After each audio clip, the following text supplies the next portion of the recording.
Hey, welcome all you wiretappers back here in the studio of Gangland Wire. As you can see, this is Gary Jenkins, retired Kansas City Police Intelligence Unit detective and later sergeant. I have a guest today. He is a prolific author about the mob in the United States. We have several interviews in the archives with Jeffrey Sussman. Welcome, Jeffrey.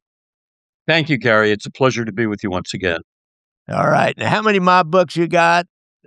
8 or 9, I think. 8 or 9. I know you've covered Tinseltown, the L.A. families, the crime in L.A., the Chicago. What are some of those? I did Las Vegas, which had a number of the Chicago outfit members in it. I did Big Apple Gangsters. Oh, yeah. My last one was Backbeat Gangsters about the rock music business. Oh, yeah. And then I did also one about boxing in the mob, how the mob controlled boxing. And then my new book is Mafia-Hits-Misses-Wars and Prosecutions.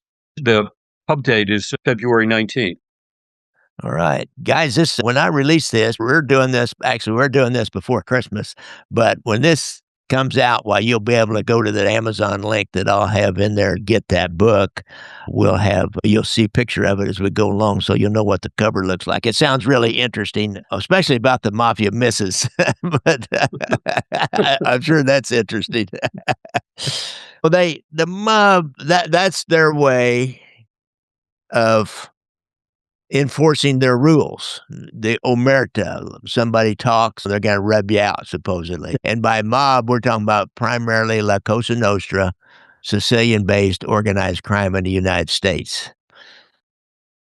The 5 families particularly have brought this up front. The 5 families have really perfected this as an art, killing their rivals, killing people that threaten them in any way, killing people that they even had a contract on Tom Dewey, the prosecutor, I believe, at one time. That would be a mob miss, wouldn't it?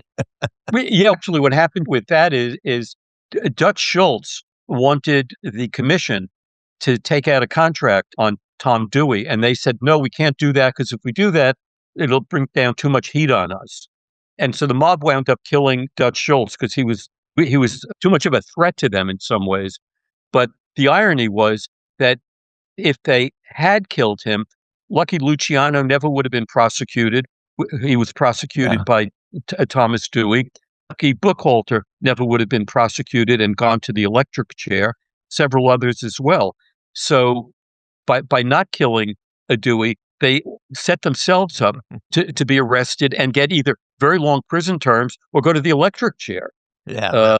Dewey sent, I think it was 4 members of Murder Incorporated to the electric chair, and the head of it, the Lucky Buchholter, and then he arrested and got a conviction against Lucky Luciano for pimping and pandering, and which should have been a fairly short sentence, just a couple of years, but he had him sentenced to 50 years in prison, which was amazing, the pimping.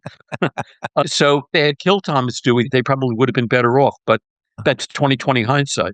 Yeah, hindsight's always 20/20. And a cost-benefit analysis, if you want to apply that, the cost of killing Tom Dooley might have been much less than the actual benefit was. So that's right, exactly. And they came to realize that, but it was too late for them.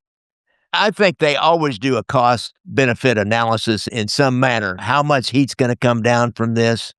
Can we take the heat? Because I know in Kansas City, our mob boss, Nick Savella, was in the penitentiary. He was about to get out, and he sent word out, said, I want all unfinished business taken care of by the time I get out, because when I get out, I do not want all these headlines, because murder generates headlines. And so there was like 3 murders in rapid succession right after that. So they worry about the press, and hits, and murders generate press. So let's go back and talk about some particular ones. One of the most famous ones was the St. Valentine's Day Massacre. Do you cover that? Yeah, I start with the assassination of Arnold Rothstein in 1928, and then I go right into the St. Valentine's Day Massacre. I go into the Castelmararis War, the birth of the 5 families, the meeting. They had a famous meeting at the Franconia Hotel where the Jewish and Italian gangsters decided to form an alliance rather than fight one another. I went through the trial and conviction of Al Capone, the Bug and Meyer gang, which evolved into Murder Incorporated, and then how Mayor LaGuardia went after the mob in New York and drove out Frank Costello, who had all the slot machines in New York, drove him down to Louisiana, where Frank Costello paid Huey Long $1 million to let him operate slot machines all around New Orleans and the rest of Louisiana. And then there was William O'Dwyer and Burton Turkis, who prosecuted the mob, other members of Murder Incorporated, and then how the federal government was using deportation to get rid of a lot of the mobsters, and how the mafia insinuated itself with entertainers and was controlling entertainers like Frank Sinatra and Dean Martin and Jerry Lewis and others. And then the Appalachian Conference, and what an embarrassment that was to Vito Genovese, who wanted to declare himself the boss of bosses. Instead, he became the schmuck of schmucks because the FBI invaded this. And there was a theory that this was really set up, Meyer Lansky, Carl Gambino, and Lucky Luciano, because they didn't want Vito Genovese to become the boss of bosses, because Vito Genovese was responsible for the attempted murder of Frank Costello, and they wanted to get rid of him. After they embarrassed him with Appalachian, then they set him up for a drug buy, which is ridiculous because you don't have the head of a mafia family going out on the street and buying heroin from someone. Yeah. But that's what they got him for, and they sent him off to prison for 15 years, where he died. But in the realm of unintended consequences, which we just heard some, he goes down to Atlanta, and a guy named Joe Valachi's down there, and he thinks that Vito Genovese is giving him the fisheye and maybe wants to have him killed. If Vito Genovese is not in Atlanta, Joe Valachi does not turn and become the first big important witness against the mob in the United States. That couple that with Appalachian embarrassment to the FBI, and then this Joe Valachi coming out with all these stories explaining what all that meant, the organized crime in the United States. Why we may not have the investigation that subsequently came out of all that. It's crazy, huh? Exactly, in terms of unintended consequences, because if Vito Genovese hadn't given the kiss of death, supposedly, to Joe Valachi, you never would have had Joe Valachi's testimony about how the mob operates. He opened so many doors and told so many secrets. It was a real revelation to the world. And now, what about these murders? And I understand they call them a Lupara Blanca, where the body's never found. Did you talk about any of those or look into that at all? We've had them in Kansas City where it's obviously a mob murder. They even will send a message to the family. We had one where the guy disappeared. Nobody ever found his body, but somebody called the family and said, "Hey, go up on St. John or go up on Gladstone Drive and check this trash can." And they find the guy's clothes and his driver's license, everything in there. Now, did you go into any of those blancas? Yeah, there were a number of mob hits, especially during the Murder Inc. Era, where they would dispose of the bodies and no one would ever find them. But they would leave clues around for members of the family just so they would know that their father or their son or their brother, whoever, was no longer in this world. Yeah, that was done quite a bit. And when the Westies, which was an Irish gang that operated on the west side of New York, they believed that if you never found the corpse, you could never convict them of murder.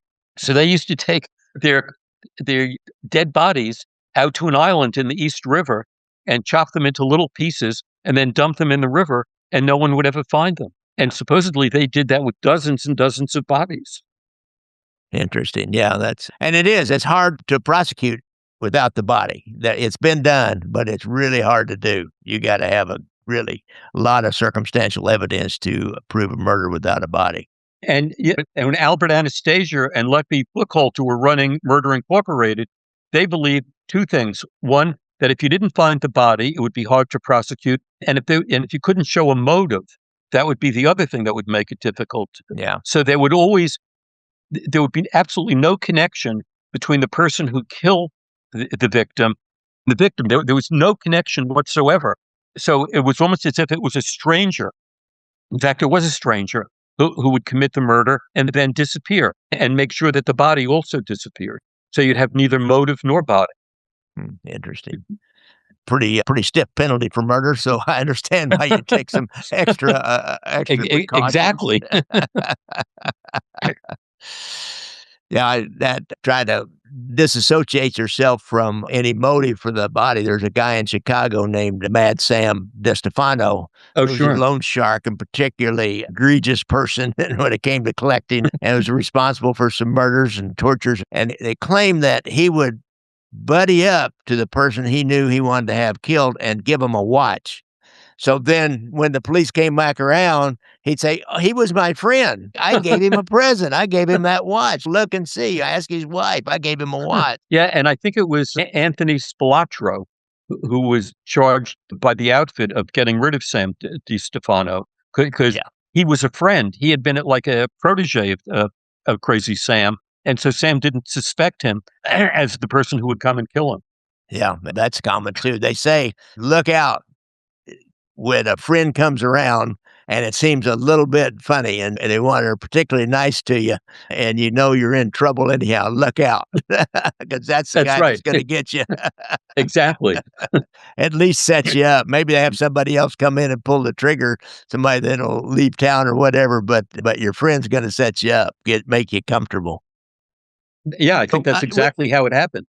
we talked a little bit about the Joe Colombo murder. Did you look at that? Yes.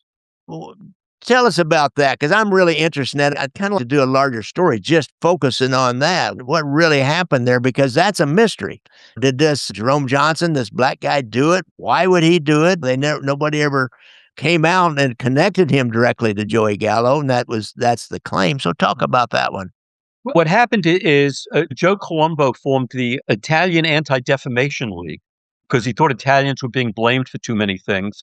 And Colombo was responsible for having the producers of the movie The Godfather never use the word mafia in the movie, Yeah, never use La Cosa Nostra in the movie. And he was making a big splash for himself. And this was driving a lot of people in the mafia a little crazy. They're getting nervous because he was getting so much attention for himself. And it's not the kind of attention they wanted. And Gambino was particularly upset about this. And Joey Gallo had been in prison and he had been involved in the war against Profaci earlier on.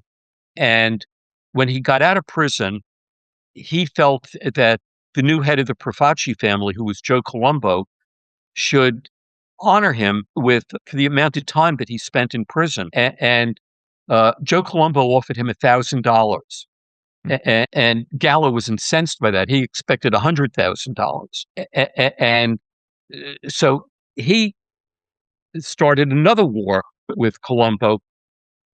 This would be good for Carlo Gambino because then he could use Joey Gallo to get rid of someone, and his hands wouldn't appear to be anywhere near this. And when Joey Gallo was in prison, he befriended a lot of black gangsters who were drug dealers and showed them how to succeed in the drug dealing business.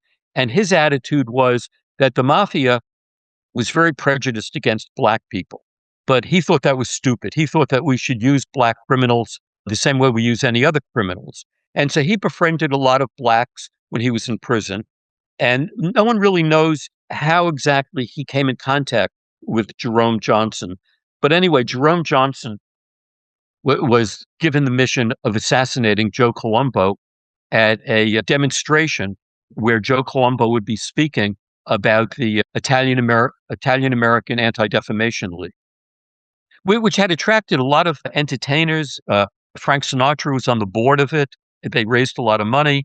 I spoke to some Italian friends of mine at the time, and they said that people from the Italian Anti-Defamation League went around to small Italian-run stores, pizza parlors, shoe repair stores, whatever, and had them closed down for that day so that these people should attend the rally. And the rally was being held, I believe, in Columbus Circle. And Jerome Johnson was there, and he had a press pass. So he was permitted to get very close to Joe Colombo because it appeared that he was a reporter or a photographer for a newspaper.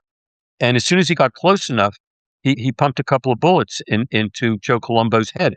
Immediately, 3 or 4 gangsters descended on Jerome Johnson and killed him immediately. And those 3 or 4 people who killed him, they disappeared into the crowd. No one ever found them again. I know. I wish we'd had cell phone footage from that. Wasn't any cell phones. That wouldn't have gotten away if everybody had their cell phones out that day. They would have seen everything that happened. Exactly. Colombo existed in a vegetative state. I think it was for about 7 years before he finally died. I didn't realize it was that long. Wow. Yeah, but he was semi-conscious. He couldn't communicate. He was paralyzed. But the Colombo family believed that it was Joey Gallo who was responsible for this. And Joey Gallo and his new wife had been having a dinner with friends at the Copacabana nightclub in New York. And they were joined at their table by Don Rickles, who had been performing that night, comedian David Steinberg, who had been the best man at Joey Gallo's wedding to a second wife, was there. And he suggested to them that they left the Copacabana about 3:00 in the morning. And he suggested to them that they all go down to Little Italy or go to Chinatown and we'll have a late dinner there. So Rickles and Steinberg said, it's too late for us. You go and enjoy yourself and we'll see you another time. Joey Gallo, his bodyguard, was a Greek guy I can't remember his name exactly. Decopoulos. Peter Decopoulos, yeah. That's it. And his wife and Decopoulos' girlfriend and Joey Gallo's stepdaughter, they all drove downtown. They couldn't find anything open in Chinatown, so they drove over to Little Italy and they went into Umberto's Clam House. And it was very strange because supposedly a gangster would never do this. Joe Colombo was sitting with his back to the door. Usually your back is to the wall and you're facing the door. Oh, Joey Gallo was sitting with his back to the door. Yeah, I meant Joey Gallo.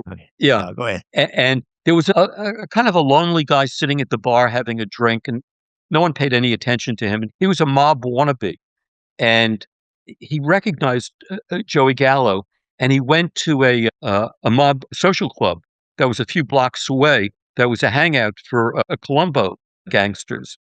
And when he came in and told them that Joey Gallo was there, and one of the guys there called a capo from the Colombo family and told him who they saw and so forth. And apparently he instructed them to go and get rid of him. And so they took the mob wannabe guy and they got in 2 cars and they drove down or around the block, whatever it was, to Umberto's Clam House. They went in and they immediately started shooting. And Colombo flipped over the table. I'm sorry, Joey Gallo flipped over the table and had his wife and girlfriend and stepdaughter get behind the table. And he and Peter were firing back at these guys. Peter got shot in the ass and complained about it for many months afterwards. And Joey Gallo ran out onto the street chasing them. And he got shot in the neck. And I think it hit his carotid artery. Oh, yeah. And he bled to death on the sidewalk. And the guys from the Colombo and the Colombo wannabe guy, they quickly drove up to an apartment on the Upper East Side, and where the Colombo capo was, and he told them to go to a safe house in Nyack, New York, where they went. And meanwhile, the mob wannabe guy who had fingered Colombo, he's getting very nervous. He feels that his life isn't worth too much. He's in over his head. Right. So he sneaks out in the middle of the night and takes a plane to California to live with his sister. And he tries to get into the witness protection program, but they don't believe him. They don't believe he has enough evidence to make it worthwhile. No one knows exactly what happened to him afterwards.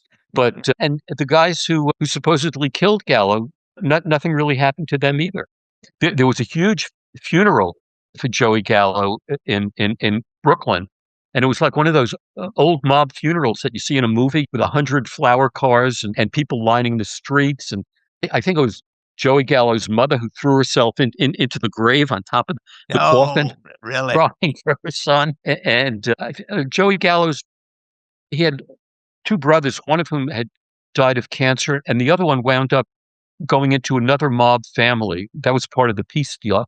I can't remember if it was the Gambino family or the Genovese family. He went into one of those I two think it was families. Gambino family, that Albert Kid Twist Gallo, I think was his name, and I think it Right. was a Gambino family. And he just kept a low profile until died of natural causes. I think he's dead now. He never heard from him again, basically. Exactly. Interesting. That's a heck of a story. A lot more stories like that in there too, I bet. What was your favorite story out of that? Or the one that shocked you, or something you learned something? Maybe something that you learned that you didn't know, or cut through some myth. Probably, I'm just looking at my notes here to see what really fascinated me the most. I think the evolution of the Bug and Meyer gang.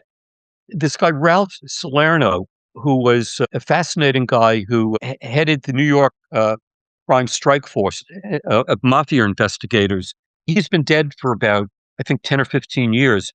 But I spent about 2 or 3 hours interviewing him a long Oh, time did ago. you? Didn't he Yeah, write a book? Didn't he write a book called The Crime Confederation or something like that? yes, he did. Yeah. Yeah, and it's excellent. So he knew Meyer Lansky. He had met Bugsy Siegel back once in the early 1940s. He knew Frank Costello. He knew all of these people, and it was fascinating to hear his stories. And he said that during the time of the Bug and Meyer gang, they were the most vicious gang in New York, and they had a complete menu for crimes that they would commit on your behalf. Burglaries, murders, throwing people out of windows, breaking arms and legs, killing by stabbing, killing by shooting, killing by Really? knifing. And each one had a price. And he said they actually had it printed. It was like a menu, and you could check off Oh what my you God. wanted.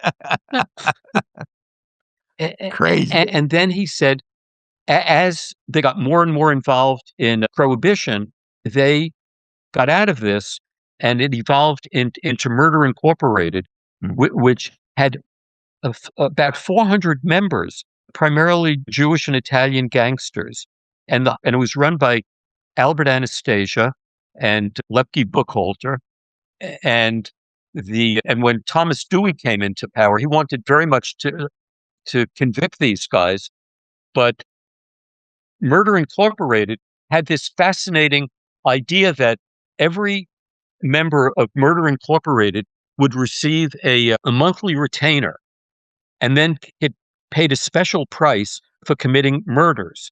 Mm. And the more ambitious the member was, the more murders he would commit.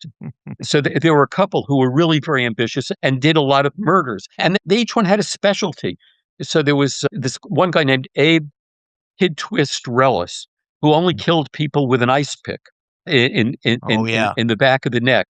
And then he would leave the body in a car, talking about getting rid of bodies, and he would burn the body and leave it in the car with maybe and let other people know who were the relatives that he had been done away with. And then there was a guy named Pittsburgh Phil, who was the most ambitious of them, who supposedly committed about 100 to 150 murders because he just loved getting money for each one that he committed. And then there was a guy named Louis Capone, who was no relation to Al. He worked with a partner named Mendy Weiss, and the two Oh, of them yeah. went out and killed people together. They thought it was a fun event for them. It was like the boys' night out. We're going to kill today. Weren't they two of them that got the electric chair? Yes, they did. And Yeah. and there's a picture of them on the train up to Sing on their way to the electric chair, and they're laughing as if this is nothing. This is just another fun time for us. And I think there were four of them who finally went to the electric chair. And then one member of this was a guy named Charlie the Bug Workman, Workman, yeah. who finally got indicted for the murder of Dutch Schultz. He was the one who Oh, carried yeah. out the murder of Dutch Schultz for the mob. And he got, I think it was 30 years in prison. But according to his son, who is a PGA golfer, who is well known in PGA circles as a very good golf competitor, said that the mob took care of his family for the entire time that Workman was in prison because he never spoke about anybody else. He really observed the rules of omertà, and they appreciated him for that. So that whole episode having it was like a corporation murder, which is why they called it Murder Inc., that would go out and kill people on orders only from the mafia. They only worked for the mafia. You couldn't hire them if you weren't a member of the mafia. And it had to go through a mafia boss for the instructions to come down to them. A soldier couldn't tell them what to do. Even a capo couldn't tell them. It had to go up to a boss. The boss had to approve it and then assign someone to do it. And they all worked out of a candy store in Brooklyn called Midnight Roses because it was open 24 hours a day. And the phone would ring there from giving whoever it was instructions about who was to be killed, where they were to be killed, how they were to do it, and so forth and so on. So what was also interesting is even though Bugsy Siegel had left the Bug and Meyer gang, he still loved participating in murder. He liked killing people. And his partner in these murders was a guy named Frankie Carbo, who became a big deal in boxing. He controlled most of the boxing in America up until at the time of Sonny Liston. And his partner in this was a man named Blinky Palermo. And according to Ralph Natali, who had for a while had been the boss of the Philadelphia crime family, it was Frankie Carbo who was sent by the mob to kill Bugsy Siegel, because if he was caught or if Bugsy Siegel saw him around, he wouldn't suspect that he was his killer because they were friends and they had operated as partners together. So this goes back to what we were talking about earlier. It's your friend who comes closest to you and that arranges for you to be assassinated. So I found that whole story just fascinating. Interesting. I tell you what, and there's those and a whole lot more stories in this, isn't there, Jeff? Yes, there are. I think that the book covers pretty much the mob history, beginning with the founding of the five families, going all the way up through Sammy the Bull Gravano's testimony against John Gotti and the commission trial, where they decapitated the heads of the five families. Not literally, folks. Not literally. We didn't. Not literally. Cops didn't literally decapitate him. Rudy Giuliano, he tried to. He tried to. He tried to. Metaphorically, he decapitated the heads of the five families. Exactly. So, yeah, you know what was interesting though is in the 1930s you had Thomas Dewey. In the 1960s you had Robert Kennedy, who went after the mob. And then later on, you had Rudy Giuliani going after the mob. And the mob always managed to reorganize itself and figure out a new way of existing. They were very opportunistic, and they always managed to find a way to keep going, even if it was very low key, which is what it is now, with they operate in the shadows, and they don't have many John Gottis or Al Capones out there getting a lot of attention for themselves. They're still out there doing things. Yeah, they finally learned something about that getting publicity. And most recently, they're put together a whole scheme, and this goes way back, of cheating big whales, I call them whales, of rich men that like to gamble and brush up against kind of the dark side and cheat them at cards. They've been doing that for years. They just do it goes clear back to the Friars Club scam in Las Vegas or Los Angeles, where Johnny Roselli and some others were had a spotter, would see who had what cards in what's hands, then would tell another player. And so now there's just more electronic. It's the same game, just upgraded to electronics.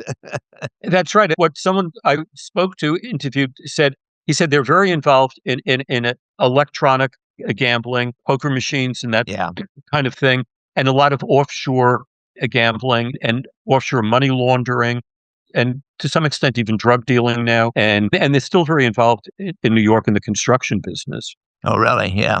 Union business. They're still in it, huh?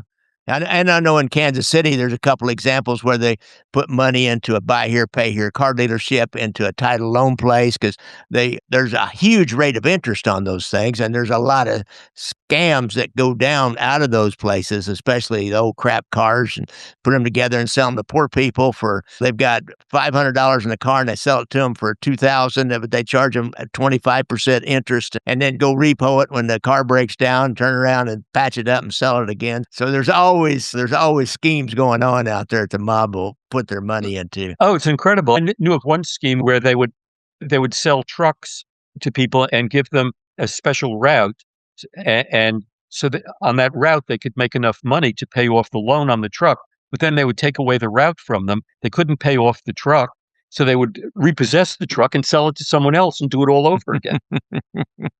Oh, I know. They got to think of that. And Joey Massino and the Bananos, they organized the tomaine wagons, the lunch truck, the snack wagons. Right, exactly. Right. They organized them, and then they started extorting money, formed an association, and then to get the good spots, then you had to kick money to them, and just to be part of the organization, that was kicking money to them. There's always something. They always manage to find a place where they can make money, and it's like whack-a-mole. You can stop them here, you can stop them there, and then they pop up in 3 other places. Really? All right. Jeffrey Sussman, I'm so happy to talk to you again. I haven't talked to you for a while, and I hope everything's going okay for you in New York City. Yep, I'm working on a new book. What are you working on now? Oh, my God. You are so prolific. I look on your Amazon page just when I was getting ready to do this, trying to think of some of those other titles. Oh, my God. I'm working on a book about the Garment Center. Interesting. Only because my family was involved in that business, and they had to deal with the mob in various ways, with trucking companies, unions, and so forth. And since I knew that, and I had a lot of information, a lot of contacts, I thought I would tackle that next. I remember when I had my marketing PR business back in the 1970s, I had a client who was in the fitness business, and I had a cousin of my mother's who was a very famous dress designer at the time, and he had a big showroom on 7th Avenue, which is in the Garment Center. And I went to see him because I wanted to see if I could get a deal for my client to manufacture exercise clothes and brand it with her name. So I made a date to have lunch with this cousin of mine, and he said, "Come up to my showroom. We'll meet for lunch." And so I got to the showroom, and I called out his name when I walked in. It was empty. And this guy comes running out of the back, and he's just has a shirt on, and he has a shoulder holster, 38 caliber gun in it. And he says to me, "Who the F are you?" I said, "I'm so-and-so's cousin. I'm here to have lunch with him." He disappeared into the back. And a couple of minutes later, my mother's cousin comes out, and I said, "Who was that? What was that about?" He says, "I don't want to talk about it now. I'll tell you over lunch." So we go down to a restaurant around the corner, and I ask him again, and he said he couldn't have his dresses delivered to any department store unless he made a deal with, I forgot if it was the Gambinos or the Lucchese's, that he had to take this guy on as a partner. Otherwise, the trucks wouldn't deliver his garments. And there was nothing he could do about it. It was either that or go out of business. I'll tell you what, they're voracious. They're greedy and voracious and don't care. Just show me the money. That's all it is. It's all about money.